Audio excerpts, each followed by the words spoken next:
Shalom saudara terkasih dalam Tuhan Yesus Kristus. Salam jumpa bagi saudaraku sekalian dimanapun saat ini berada di seluruh Indonesia.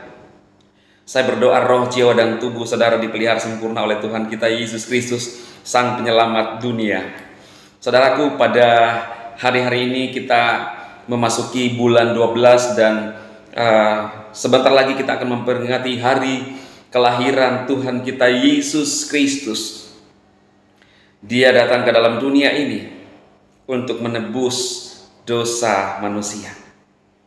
Saudara, saya akan membacakan ayat firman Tuhan bagi saudara untuk menguatkan saudara di dalam Lukas pasal yang kedua ayat 11. Hari ini telah lahir bagimu juru selamat, yaitu Kristus Tuhan di kota Daud. Malaikat menampakkan diri kepada gembala-gembala yang tinggal di padang dan menjaga kawanan ternak mereka. Lalu tiba-tiba berdiri seorang malaikat Tuhan di dekat mereka, dan kemuliaan Tuhan bersinar meliputi mereka dan sangat ketakutan. Lalu kata malaikat itu kepada mereka, "Jangan takut, sebab sesungguhnya aku telah memberitakan kepadamu kesukaan besar untuk seluruh bangsa." Itu di dalam ayat yang ke-8 sampai ayat yang ke-10, saudara ya. Jadi malaikat Tuhan memberitahukan kabar kesukaan, kabar sukacita, kabar baik, bahwa sesungguhnya telah lahir juru selamat, yaitu Kristus Tuhan di kota Daud. Ini kata malaikat, saudara.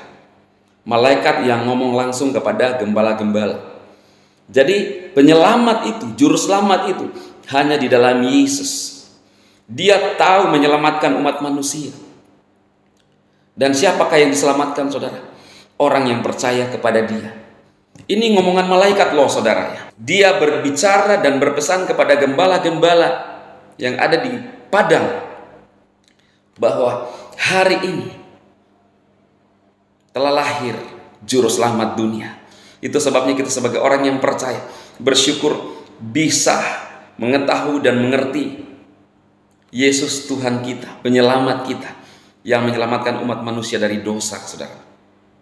Sekali lagi, malaikat yang ngomong, saudara. Siapa yang ditujukan? Siapa yang dimaksudkan? Yaitu Yesus Kristus Tuhan. Dia adalah penyelamat. Dia tahu menyelamatkan.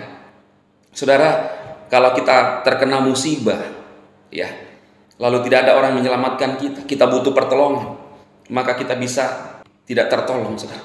Tetapi ketika ada orang yang menyelamatkan kita, maka kita bisa selamat dari malapetaka atau maut. Bayangkan saudara, ketika sebuah pesawat kecelakaan, lalu tidak segera ditolong, tidak segera datang penyelamat, maka lama-lama orang yang ada di pesawat itu, yang jatuh itu, kehabisan napas, saudara. Tetapi ketika segera datang penyelamat, menolong mereka, menyelamatkan mereka, membawa mereka ke rumah sakit, nyawa bisa tertolong. Saudara, satu saat kita akan diperhadapkan kepada penghakiman. Apakah kita menuju ke neraka atau menuju ke surga? Tetapi Alkitab berkata, khususnya saudara seiman, bahwa Yesus Kristuslah penyelamat dunia, bukan cuma penyelamat satu daerah, saudara. Ini kata Alkitab dan kata malaikat. Karena itu saudaraku, jangan ragu-ragu lagi, khususnya saudara seiman yang ragu-ragu karena orang membuat saudara ragu. Hari ini saya berpesan kepada saudara, Dialah penyelamat dunia yang sanggup dan mampu menyelamatkan saudara dari dosa dan membawa saudara masuk ke dalam kerajaan-Nya. Biarlah firman Tuhan ini menjadi rema, menjadi kekuatan bagi saudara sekalian. Tuhan memberkati. Amin. Amin.